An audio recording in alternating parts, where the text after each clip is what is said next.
Good morning friend, শৈলী reels কুকিংয়ে আপনাদেরকে স্বাগত।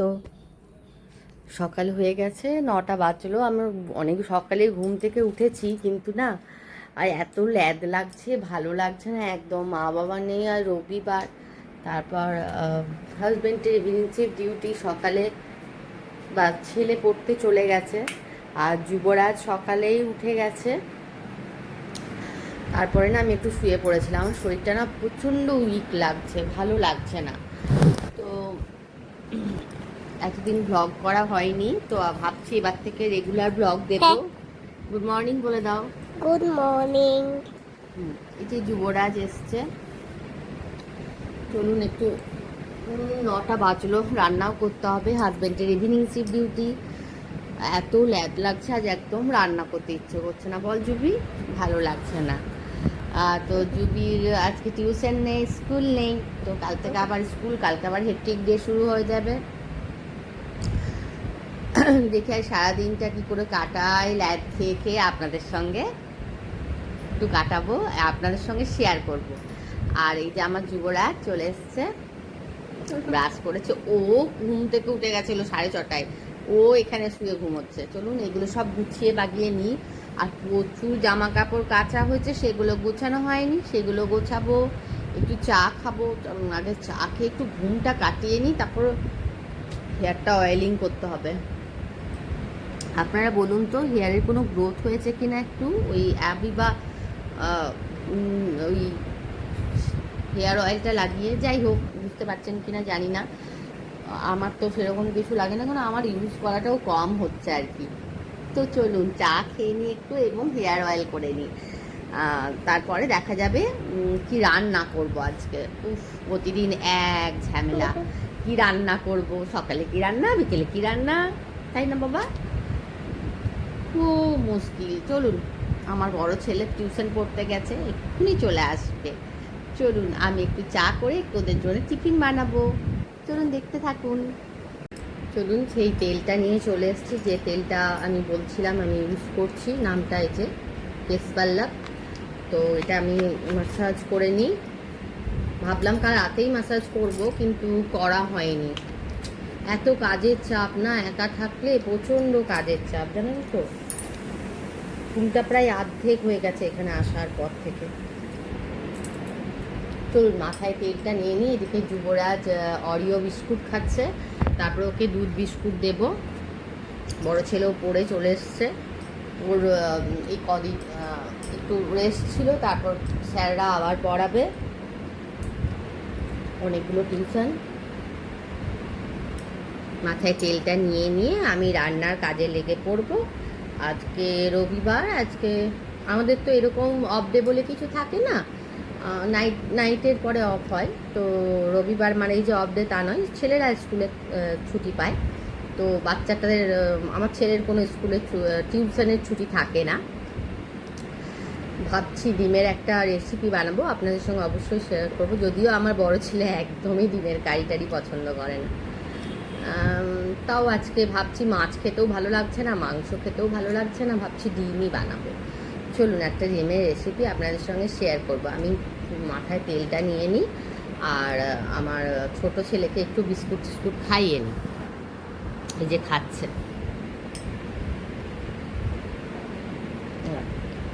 খুব গুড বয় ও, পুরো আজ টিউশন নেই, তো তেলটা নিয়ে নিই।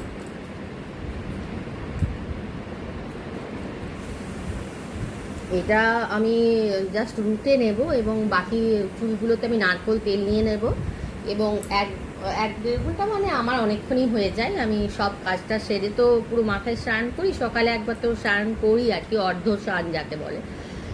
তো এটা নিয়ে, এটা শুধু রুটে নেব, হেয়ারে রুটে নেব, তারপর বাকিগুলো সব নারকোল তেল নিয়ে নিলে, শ্যাম্পু করলে কি হয়, আর আমার কন্ডিশনারের দরকার হয় না। কন্ডিশনারটা যত অ্যাভয়েড করতে পারবো, বা আপনারাও পারবেন, ততই কিন্তু হেয়ার ফলটা কম হবে। কন্ডিশনারের প্রচুর হেয়ার ফল হয়। যাই হোক, চলুন আমি এই কাজটা সেরে নিই, তারপরে আমার ছেলে আবার অরিও বিস্কুট চাইছে, অরিও বিস্কুট দিয়ে দিই, তারপর রান্না শুরু করব আপনাদের সঙ্গে। আর সারা দিনটা আপনাদের সঙ্গে শেয়ার করব, কী করছি না করছি, সব কিছুই। চলুন দেখা যাক। চলুন ডিমগুলো সেদ্ধ করতে দিয়ে আগেই বললাম ডিমের একটা রেসিপি করব। ডিমগুলো আগে সেদ্ধ করে নিই। এখানে হাঁসের ডিম পাওয়া খুবই মুশকিল, হাঁসের ডিম পাইনি, তাই এমনি পোলট্রির ডিমেই করতে হয়েছে। মা থাকলে একটু অসুবিধা হবে, কারণ মা খায় না। এই দেখুন দুধ নিয়ে বসে আছি, দুধ খেলো না। এদিকে ভাত চাপিয়ে দিয়েছি।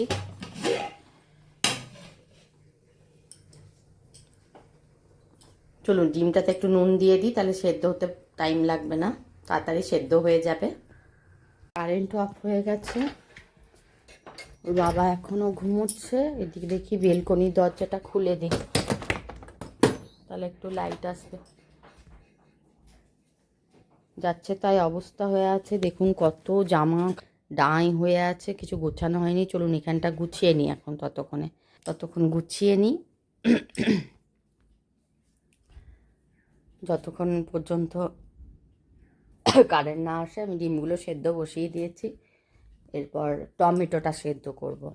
কালকে সবজি অর্ডার দিতে হতো, ভুলে গেছি। চলুন হাজব্যান্ডকে চা দিয়ে দিয়েছি এবং দুধটা গরম করে নিই এবং একটু নিজে চা নিয়ে বসে গেছি। লোডশেডিং হয়েছে পুরো, আর আমি এদিকেও ঘর দুয়ার সব মোটামুটি ডাইনিং স্পেসটা গুছিয়ে নিয়েছি। তারপরে এখনও এতগুলো বোতল আছে, জল ভরবো। যুবরাজ এখানে দেখুন ঠান্ডা লেগেছে, তাও স্প্রাইটের বোতল নিয়ে বসে আছে। বারবার বারণ করছি, আমি বলেছি আগে ঠান্ডাটা কমবে তারপর খাবি, কি বলবো, কথা শোনে না। সব গুছিয়ে নিয়েছি, আর এবো মাথায় তেল নেওয়া হয়ে গেছে। গ্লাস দেব, দেখছেন তো, একটু ঠান্ডাটা কমুক তারপর। না, সারা রাত কেসেছে ও। আমি ভালো করে ঘুমোতে পারিনি শুদ্ধ, আমার রাত্রেও ঘুম হচ্ছে না, দুপুরেও ঘুম হচ্ছে না বাচ্চার জন্য। দুটো বাচ্চা মানুষ করা যে কি কঠিন ব্যাপার, সে মানে আমি হাড়ে হাড়ে টের পাচ্ছি। তো হ্যাঁ খাবে, চলুন একটু চাটা খেয়ে নিই। দিচ্ছি, আমি চাটা খেয়ে নিয়ে দিচ্ছি। তো এই চা খাচ্ছি, আর হাজব্যান্ডকেও চা দিয়েছি, আমার হাজব্যান্ডকে চা দিয়েছি। আর এদিকে বিছানাটা গুছিয়ে নিয়েছি, সব যত জামা কাপড় ছিল সব গোছালাম, আর জানলাগুলো একটু খুলেছি। আমি খুলি না সাধারণত মশার জন্য। আমার জানলা দেখো এই দিকেও আম গাছ আছে, সামনে আম গাছ আছে, আর এইদিকে একটা সজনে গাছ, এই দিকেও আম গাছ আছে, খুব সুন্দর হাওয়া দিচ্ছে। তো চলুন সব গুছিয়ে নিই, বাগিয়ে নিয়েছি, ঘরটা পরিষ্কার করে নিয়েছি। তো এবার আমি রান্নাটা শুরু করব। রান্নাটা কী করে করবো আমি তাই ভাবছি, কারণ একটু কারেন্ট নেই। কারেন্ট ছাড়া রান্না, আমার রান্নাঘরটা একদম অন্ধকার দেখুন। হ্যাঁ চলুন চাটা খেয়ে নিই, চাটা খেয়ে তারপর দেখা যাক কী করে রান্না করি। এখন আমি কাজ করছি, আর যুবরাজের কাণ্ড দেখুন, চকলেট খাওয়ার জন্য কোথায় উঠেছে দেখুন, দেখছেন?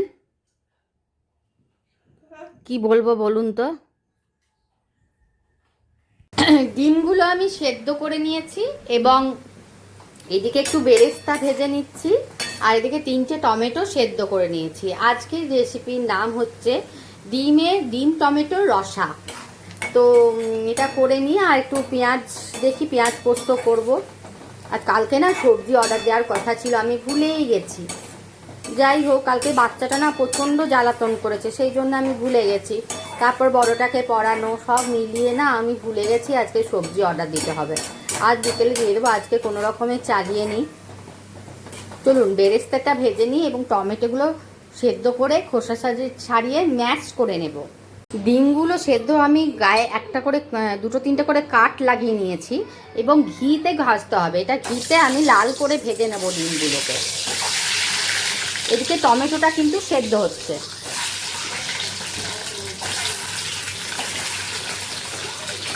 ডিমগুলোকে আমি লাল করে ভেজে নেব। আর এদিকে আমি কিছুটা বেরেস্তা বেটে নিয়েছি আর কিছুটা গার্নিশিংয়ের জন্য রেখে দিয়েছি। টমেটোটা মনে হচ্ছে অলমোস্ট সেদ্ধ হয়ে গেছে। টমেটোটাকে তুলে নেব একটা বাটিতে। একটা ম্যাশার নিয়েছি, পটেটো ম্যাশার। টমেটোটা একটু ঠান্ডা হলে টমেটোর খোসা ছাড়িয়ে আমি এটাকে ম্যাশ করে নেব এবং গ্যাসটা অফ করে দিচ্ছি। এবার আমি এটা লাল করে ভেজে নেব। এটা কিন্তু ঘিতে রোস্ট করছি। চলুন লাল করে ভেজে নিই। টমেটোটা খোসা ছাড়িয়ে আমি ম্যাশ করে নেব, তারপর ফিরে আসছি। ডিমটা আমি ভেজে নিয়েছি এবং টমেটোটাও দেখুন আমি ম্যাশ করে নিচ্ছি। ভালো করে ম্যাশ করে নিতে হবে। এইদিকে ঘিয়ের মধ্যেই আমি কিছুটা সরষের তেল দিয়ে দেব।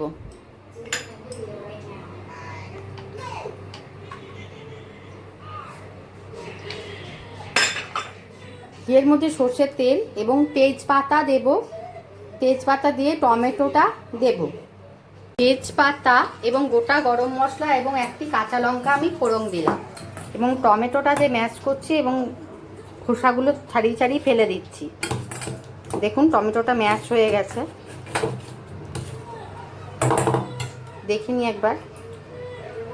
টমেটোর খোসাগুলো আমি ফেলে দিয়ে এই টমেটো পেস্টটা আমি এখানে দিয়ে দেব।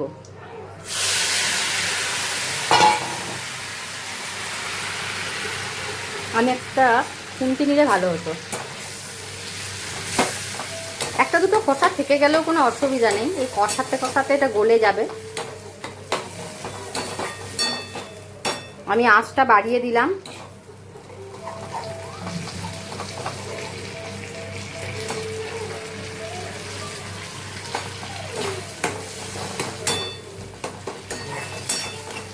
আমি বরং খুন্তিটা নিই, তাতে আমার সুবিধা হবে।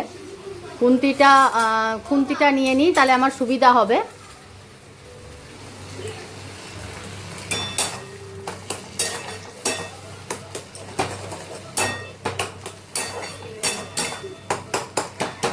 দেখুন টমেটোর খোসাগুলো আমি ছাড়িয়ে নিয়েছি অলমোস্ট। এর মধ্যে আদা কাঁচা লঙ্কা বাটা আমার ছিল, সেটা দিয়ে দিলাম। ধনে গুঁড়ো জিরে গুঁড়ো কিছুই এটার মধ্যে পড়বে না এবং এটা কষাবো যতক্ষণ না তেল ছাড়ছে।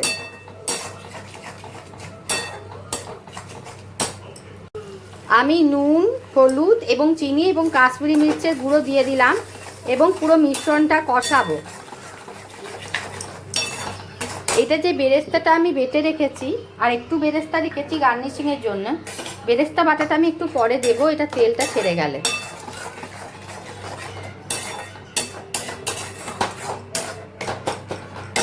আঁচটা একটু বাড়িয়ে দিই। আমি জানতো রান্না করার সময় আগে ঠাকুরকে ডাকি যাতে আমার হাজব্যান্ড খেতে পারে, ওর যেন ভালো লাগে।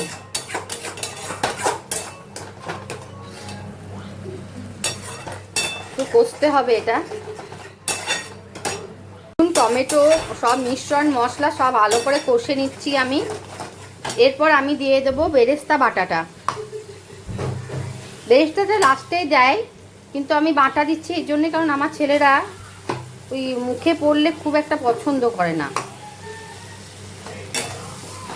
বিরিয়ানিতেও দেখেছি বেরেস্তা দিলে তো দিতেই হয়, বিরিয়ানি তো বেরেস্তা ছাড়া হবে না।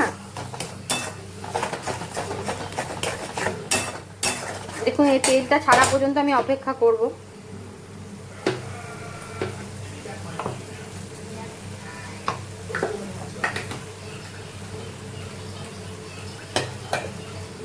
চলুন এগুলো নামিয়ে নিই। হাতটা ধুয়ে নিলাম এবং এটা ভালো করে কষাচ্ছি।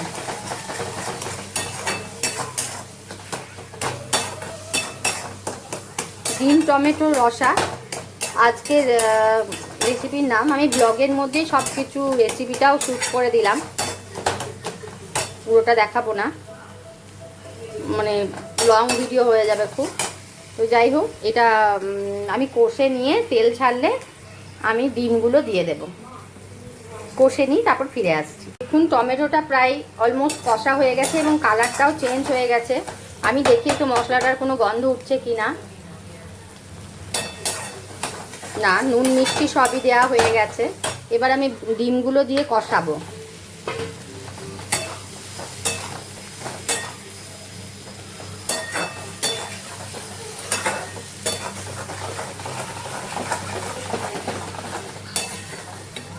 ডিমগুলো দিয়ে কষাবো।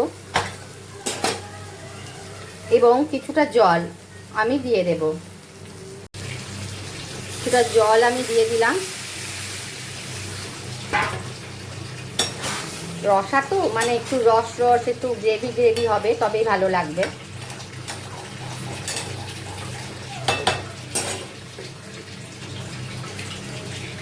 এরপর আমি কটা কাঁচা লঙ্কা এবং কাঁচা সর্ষের তেল ছড়িয়ে দেব।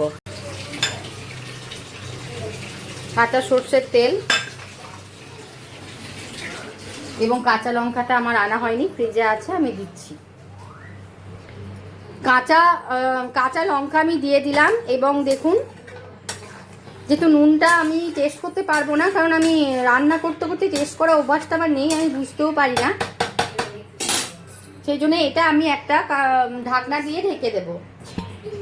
ঢাকনা দিয়ে ঢেকে দিলাম। শেষে বেরেস্তাটা দেবো, তাহলেই হয়ে যাবে আমার ডিমের রসা। দেখুন অনেকটাই ফুটে উঠেছে জিনিসটা। এবার তেল ছাড়লেই আমি এটাকে আঁচটা বাড়িয়ে দিলাম। আমি বেরেস্তাগুলো এখনই দিয়ে দিই।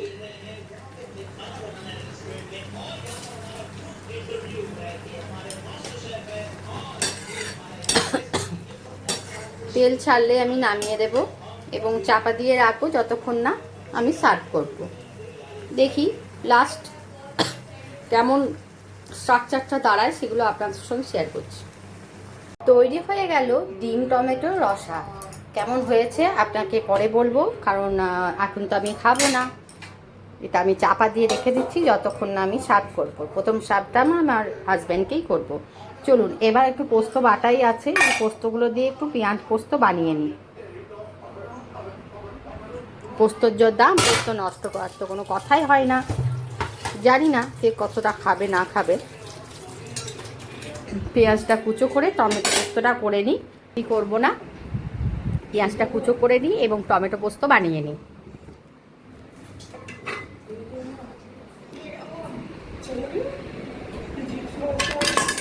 এইদিকে ফোন দেখছে, টিভি দেখছে।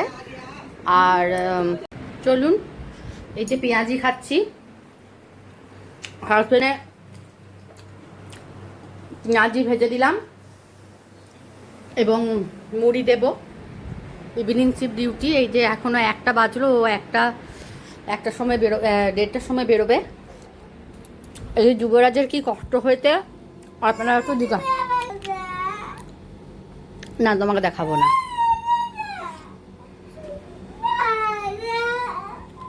দেখলেন তো রেগে আছে, কারণ একটাই কারণ, ও একটা বড় স্প্রাইটের বোতল ছিল, তো আমার সকাল থেকে সেরকম কিছু খাওয়া হয়নি, ইচ্ছে করছিল না।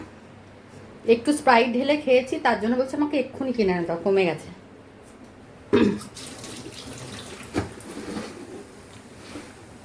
এই হচ্ছে বক্তব্য। দুটো ছেলে মানুষ করা যে কি কঠিন আমি হারে হারে টের পাচ্ছি।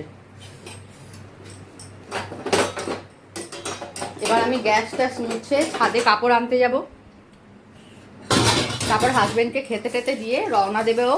তারপর মনে হয় স্নান করতে হবে, মাথায় তেল নিয়েছি, মাথায় স্নান করতে হবে। কালকেও মাথায় স্নান করতে হবে, কারণ আজ রাত্রে গ্রহণ আছে, স্নান না করলে পুজো করতে পারবো না। তো বুঝতেই তো পারছেন দুটো ছেলে মানুষ করা কি কঠিন, কি কঠিন। দুজনের দুরকম রাগ, সেটা আমাকেই সামলাতে হবে। বাবা তো কিছু দেখে না, মাঝে মাঝে এসে একটু ইয়ে করে। চলুন তাহলে কাজগুলো গুছাই, তারপর আপনাদের সঙ্গে কথা হচ্ছে। এই কাপড়গুলো নিয়ে যুবরাজ ঝামেলা শুরু করছে। দেখুন দরজা বন্ধ করে দিচ্ছে আমাদেরকে। বাবু দরজা বন্ধ করো না। বাবারে, দেখছেন দরজা বন্ধ করে দিচ্ছে, কি বদমাইশ। বাইরে ম্যাও বুড়ো আছে, সকাল হলেও ম্যাও বুড়ো থাকে। ঠিক আছে খুলে দাও, আমি ছাদে যাবো, আমাকে যেতে দাও। খুলে দাও, ছাদে যেতে দাও, আমাকে যেতে দাও। দেখছেন তো কি অবস্থা। জুবি দরজা খোলো, জুবি দরজা খোলো, ছাদে যাবো, বাবাকে খেতে দেবো, দেরি হয়ে যাচ্ছে।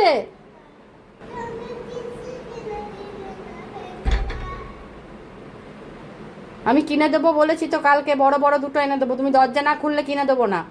দরজা খোলো, তাহলে কিনে দেবো কালকে।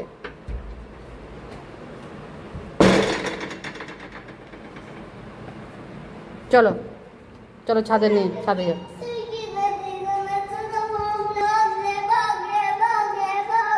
চলুন ছাদে যাব। আমি বকিনি, তুই ভুল ভেবেছিস, আমি বকিনি, না বকিনি, চলো ছাদে যাব। এই যে বালতি নিয়েছি, ছাদে কাপড় আনতে যাব, চলুন। আচ্ছা ভুল হয়ে গেছে, সরি, খুব সরি। জুবি আমাকে হেল্প করবে, দেখবেন আপনারা, ও জামা কাপড় তুলতে আমাকে হেল্প করে। ছাদে উঠতে উঠতে না জীবনটা বেরিয়ে যায়, পারি না জানেন ছাদে উঠতে, এত তিনতলার উপরে জীবন বেরিয়ে যায়। চলুন চলুন দরজাটা খুলি। আচ্ছা ভুল হয়ে গেছে, সরি, আর বকবো না। এই দেখুন ছাদে চলে এসেছি, যুবরাজ কী করে আমাদেরকে হেল্প করবে দেখুন। দেখুন এইগুলো তুলে দেবে যুবরাজ, একবার দেখিয়ে দিই নিয়ে আমরা, আমি খুলে দেবো, আমি তুলে দিই। এই দেখুন যুবরাজ হেল্প করছে, চলুন কাপড়গুলো সব তুলে নিই। এটা জলের উপরে জল আছে, সেটা ওঠার জন্য। এই দেখুন কত পায়রা বসে আছে, এখানে খেতে দেয়া হয়, আমি খাই, সেই জন্য সামনে বসে আছে। উড়ে চলে গেল।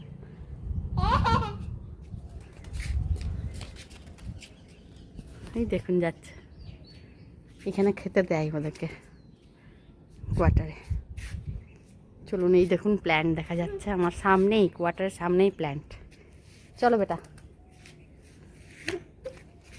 কাপড় তোলা হয়ে গেছে আমাদের বালতি, চলো নিয়ে, চলো যুবরাজ, টাটা করে দাও সবাইকে। হাজবেন্ডের জন্য খাবার আমি বেড়ে দিয়েছি, ডাল, পেঁয়াজ পোস্ত, পকোড়ি বলো পেঁয়াজি, আর ডিমের রসা, ডিম আর ভাত। চলুন টিফিনটাও দিয়ে দিই, টিফিনও মুড়িটা ভরেই দিয়েছি, এবার আমি করিয়ে ফিরে আসছি। চলুন, যুবরাজেরও স্নান হয়ে গেছে, আমার স্নান হয়ে গেছে, এবং আমার হাজবেন্ড খেয়ে দিয়ে অফিস রওনা দিয়েছে। হ্যাঁ তোমার বাবা, তো আমরা খাবার নিয়ে বসে গেছি, এই যে খাবার নিয়ে বসে গেছে। তো ডিমের রিভিউটা আমি আর দিতে পারবো না, হাজবেন্ড বললো মোটামুটি হয়েছে, যদিও ঠান্ডা লেগে আছে। তো আমার ছেলে বললো, বড় ছেলে বললো ঠিক আছে মোটামুটি খেতে হয়েছে, কেমন হয়েছে আমি পরে রিভিউতে জানাবো। তো আজকে আমার সকালের ব্লগটা হচ্ছে এই পর্যন্তই।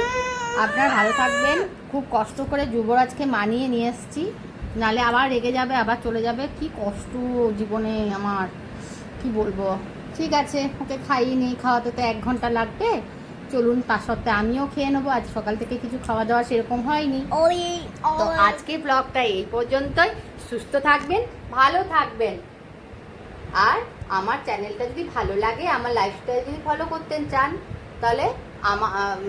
তাহলে অবশ্যই আমার চ্যানেলটাকে ফলো করে দেবেন। টাটা।